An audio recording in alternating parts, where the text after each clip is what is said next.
Olá, meus irmãos, pastores, superintendentes, coordenadores, professores, alunos, todos os envolvidos no programa de educação continuada através da Escola Bíblica Dominical. A paz do Senhor Jesus esteja com todos vocês e nós estamos chegando no final de mais uma lição, mais uma revista, melhor dizendo.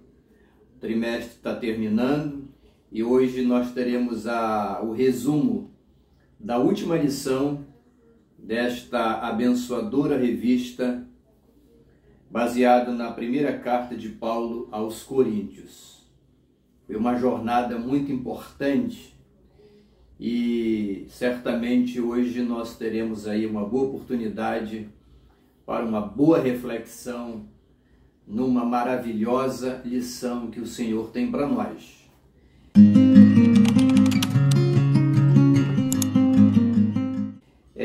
A revista da Escola Dominical, que nós estamos terminando, ela nos permitiu fazer uma grande viagem. Na primeira lição, nós estudamos o partidarismo na igreja, não ao partidarismo. Grupos, eu sou de Paulo, eu sou de Pedro, eu sou de Cefas, eu sou de Apolo, eu sou de Cristo e por aí vai. Na segunda lição, a mensagem do Evangelho está fundamentada na revelação da palavra de Deus e não em filosofias humanas. Na terceira lição, os ministros de Deus devem ser qualificados, dispenseiro de Deus humilde com autoridade espiritual. Na quarta lição, a imoralidade deve ser repudiada em todos os seus aspectos. Litígios entre irmãos deve primordialmente ser resolvido dentro da comunidade cristã. Na lição 5, a vida cristã de solteiro e de casado foi muito bem considerada. Na lição 6, estudamos sobre a liberdade cristã, alimentos, ídolos. Na lição 7, Paulo nos dá um exemplo do que significa de verdade ser livre. Olha que bênção. Na lição 8, a celebração da ceia do Senhor como grande memorial de vida, morte e ressurreição de Jesus. Na lição 9, os dons espirituais são atuais e unem a igreja na fé e na espiritualidade. Na lição 10, a excelência do amor e sua superioridade sobre os dons. Uma lição fantástica. Na 11, estudamos a profecia e a ordem no culto cristão. Na 12, tivemos a chance de compreender um pouco mais a maravilhosa doutrina da ressurreição de Jesus, que é o alicerce, um dos alicerces mais importantes da fé cristã. E hoje, lição 13, nós vamos dar uma olhadinha na solidariedade cristã, que é o amor na prática. Isso que é interessante. Então, como você pode perceber, essa lição, essa revista, nos trouxe aí a oportunidade de mergulhar em grandiosos, maravilhosos e profundos assuntos apostólicos, doutrinários, trazidos aí por uma das maiores autoridades no ensino da palavra, nos primórdios do cristianismo. Nós estamos falando do grande apóstolo dos gentios, o apóstolo Paulo, que de perseguidor tornou-se perseguido, de uma pessoa que pensava que tinha todas as verdades em um servo humilde e um instrumento de Deus, maior implantador de igreja. E ele é uma autoridade no sentido de que dos 27 livros do Novo Testamento, ele escreveu praticamente 50% deles. É uma figura interessante, um instrumento de Deus que pode nos trazer muito conhecimento. A lição de número 13 está baseada no capítulo 16 da primeira carta aos Coríntios. O textuário diz assim, olha, sede vigilantes, permanecei firme na fé, portai-vos varonilmente, fortalecei-vos. A verdade prática diz assim, a ser cristão é seguir as pegadas do Cristo ressurreto, confiando nele que tem todo o poder nos céus e na terra. E a lição aqui, ela está dividida em 3 tópicos, né? E nós vamos aqui trazer algumas considerações importantes para a lição deste domingo. Observem bem, o valor da solidariedade. O apóstolo Paulo, ele, no final da sua epístola, ele não perdeu a oportunidade de instruir a igreja de Corinto, e hoje a todos nós, com um dos temas mais maravilhosos e práticos da doutrina cristã, que é a solidariedade, o amor na sua prática, as boas obras e por aí vai. A caridade não é uma condição para a salvação, mas é resultado da obra salvadora na vida de uma pessoa.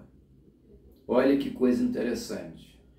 Você ser caridoso, praticar boas obras em relação ao próximo, não é uma condição para a salvação. Mas toda pessoa, uma vez alcançada pela salvação de Cristo, ele se torna um instrumento abençoador para outras pessoas. Não importa quem seja. Nós temos um exemplo prático na Bíblia de Zaqueu. Todos nós conhecemos a sua história, um homem que tinha uma reputação comprometida, odiado pelos seus irmãos contemporâneos, por ser judeu e trabalhar para o Império Romano, que governava na época. Você está entendendo? Zaqueu era uma pessoa não grata, mas ele teve um encontro com Jesus. E o encontro dele com Jesus foi tão real, tão verdadeiro, que ele se manifesta dizendo, olha, eu vou doar aos pobres uma parte dos meus bens, eu vou restituir. Arrependimento. Então, quando a salvação ela nos alcança, ela nos melhora, ela nos faz pessoas, se não éramos ainda caridosos, amorosos com o próximo, a salvação em Cristo, se real na nossa vida, nos transforma em alguém que passa a ter essa visão. Então, Paulo aqui, ele toca num assunto que hoje é muito discutido nos círculos teológicos de ensino, que seria uma aparente contradição entre os seus ensinamentos e a carta de Tiago, um outro apóstolo. A salvação é pela graça ou é pelas obras? Paulo fala na salvação pela graça, mas quando você lê Tiago, você percebe que tem muitas coisas ali que centram na questão das obras, das boas obras e por aí vai. Obra aqui não apenas no sentido de caridade, não é? Mas obra no sentido de comportamento, no sentido de vida testemunhal do Evangelho. Você está entendendo? Então, existe essa contradição? Na verdade, não. Na verdade, não. Não existe nenhuma contradição entre a mensagem apostólica de Paulo e a mensagem apostólica de Tiago, no que se refere à salvação.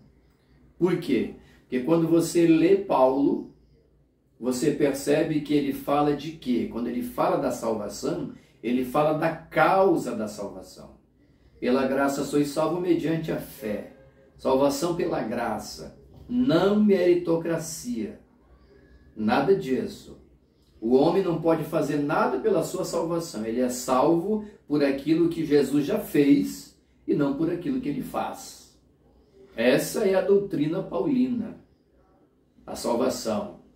A soteriologia, que é a doutrina da salvação, na lente do apóstolo São Paulo, ela tem esse viés, esse fundamento. Por quê? Porque ele está falando da causa da salvação. O que é que traz a salvação ao homem? A fé no sacrifício vicário de Jesus na cruz. Isso é tudo para a salvação de um pecador. Agora, Tiago, não há contradição, porque Tiago, quando ele fala da salvação, ele está falando das consequências. Ele está falando dos efeitos da salvação na vida de uma pessoa. Enquanto Paulo fala da causa, Tiago fala dos seus efeitos. Então, uma pessoa salva, uma vez alcançado pela salvação de Cristo, pela mensagem da cruz, uma vez regenerado, recebido na família de Deus, pelo processo da adoção, ele se torna o quê? Um crente em Cristo, um homem e uma mulher que também vai abençoar a vida do próximo. O amor fraternal. Ele vai ser um praticante de boas obras, no sentido comportamental, no sentido de testemunho, no sentido de moralidade, e ele vai ser um praticante de boas obras também em relação aos seus semelhantes. Agora, ele não faz isso para ser salvo. Ele faz isso porque teve um encontro com Cristo. É consequência, não causa. Isso é maravilhoso a gente entender. Você tem que frisar bastante isso com a sua classe, com a igreja para quem você vai estar ministrando essa lição. Ok? O domingo era o dia que os cristãos utilizavam, né, para cultuar. A revista traz isso. Por causa da ressurreição de Cristo, ele ressuscitou no domingo, e por causa da predominância dos povos gentios na igreja do primeiro século. Não cabe aqui uma discussão sobre sábado, sobre domingo, porque isso não é a temática, não é o propósito da lição. Isso pode ser feito em outro momento. Então Paulo, ele começa a dar os seus conselhos finais para a igreja de Corinto, e nos seus conselhos finais ele toca em duas coisas. Ele toca na vigilância e ele toca na manutenção da fé. Vigilância por quê? Isso foi amplamente discutido nas lições anteriores. A igreja de Corinto era uma igreja de origem grega. Então ali existiam pessoas que ainda estavam se fundamentando na filosofia grega, no dualismo grego, em todo aquele conhecimento que os gregos tinham, e eles queriam viver uma vida cristã baseada nesses fundamentos. E isso às vezes se choca com a mensagem apostólica que Paulo trouxe àquela igreja. E por isso que ele exorta, no final da sua carta, ele exorta o povo de Corinto, a igreja que ele estava, a vigiar. Vigiar por quê? Por causa também dos falsos mestres que rodeavam por lá. E manter acesa as lâmpadas da fé e do testemunho. É isso que ele quer dizer. Além de vigiar, você manter a sua fé, aquela que você recebeu, seu encontro com Jesus. Isso é maravilhoso. Agora, no final, ele faz uma outra exortação, né? Nos exortando a fazer tudo com amor. Ele volta a frisar um assunto que ele discorreu em vários momentos durante a sua epístola. Não devemos esquecer que em lição passada aí, ele fez um esforço tremendo para demonstrar aos irmãos de Corinto a superioridade do amor sobre os dons. E no final ele volta a tocar na questão do amor. Não fazer a obra de Deus por imposição e não fazer a obra de Deus por motivação de interesse pessoal. Isso é uma exortação para nós hoje. Tem que ser o quê? Por amor. Amor à causa, amor ao próximo, amor às pessoas, amor a Deus, amor a nós mesmos. Tudo isso tem que ser movido pelo amor. Ninguém é obrigado a fazer nada no reino de Deus, e quem faz não deve fazer para promoção pessoal, e sim para a glória do nome do Senhor que morreu por nós. E no final da carta, aí eu quero fazer essa conclusão aqui, ele saúda, né, com o ósculo santo, que é o beijo e tudo mais, e ele pronuncia uma palavra, Maranata, que é um termo aramaico, que quer dizer o Senhor vem. No final da sua epístola, o apóstolo Paulo, ele exorta a igreja de Corinto e a nós hoje, com uma das mensagens mais contundentes do Evangelho, que é a segunda vinda de Jesus. O apóstolo, ele tinha uma convicção, ele era apaixonado por essa temática.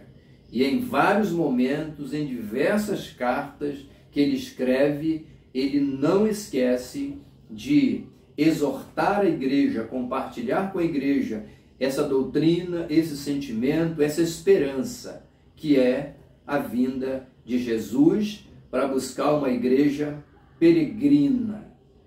Lembra quando ele falou da ressurreição, que os coríntios não acreditavam em ressurreição para viver uma vida dissoluta, uma vida sem compromisso com Deus? E Paulo, ele contesta, ele insiste na doutrina da ressurreição. Por quê? Porque dela renasce a esperança de uma vida futura. A vinda de Jesus é um acontecimento futuro. Escatologia, uma grande parte aí da teologia sistemática que é estudado à parte. Então, fechando aqui a lição 13 para este domingo, eu quero sugerir a você que vai ministrar, fazer essa conclusão, esse fechamento, citando aqui essas 4 palavras, que elas englobam toda a intenção do apóstolo Paulo. Não somente nessa última parte da epístola, que a lição trata aqui na lição 13, mas a mensagem de toda a epístola à igreja dos Coríntios. Você está entendendo? Essas 4 palavras, elas fazem um resumo, representam um resumo de toda a epístola. Amor, vigilância, fé e arrebatamento. Amor, vigilância, fé e arrebatamento.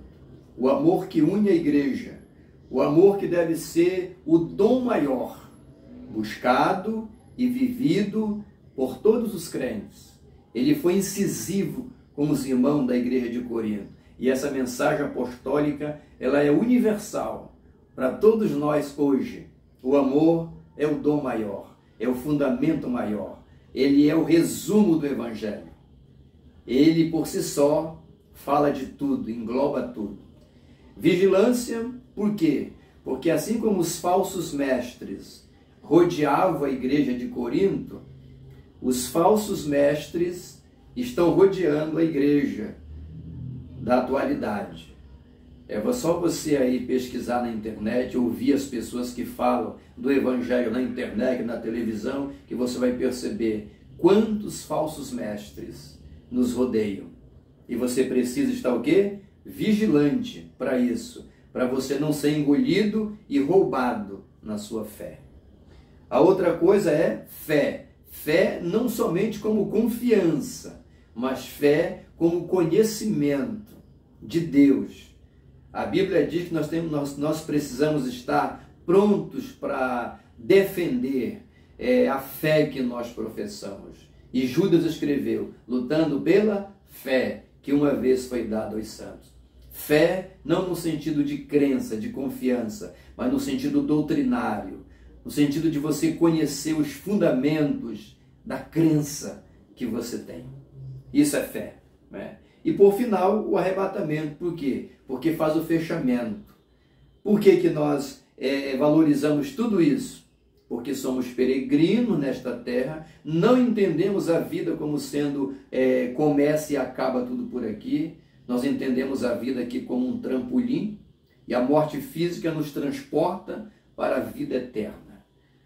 E se um dia nós passarmos pela morte física, um dia seremos ressuscitados.